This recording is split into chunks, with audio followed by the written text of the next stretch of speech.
How's it going? This is Ricardo, and in this video I'll show you how to remove the heatsink on a Dell Latitude 3310. If you're looking for parts for this laptop, go to our website and use this coupon for a 5% off discount.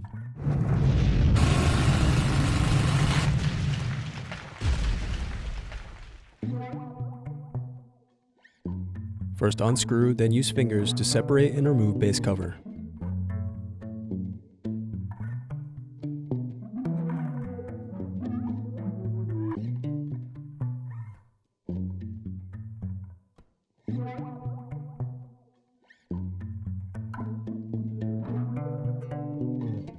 Now unscrew and remove brackets.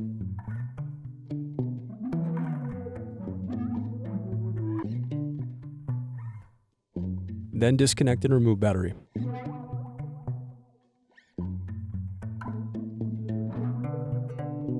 Now unscrew and remove heatsink.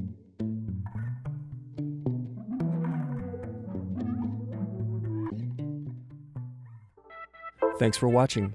Don't forget to like and subscribe if you enjoyed this video. And if you need more, check out this playlist to watch other tutorials for your laptop. You can also click here to find parts for your laptop at partspeople.com.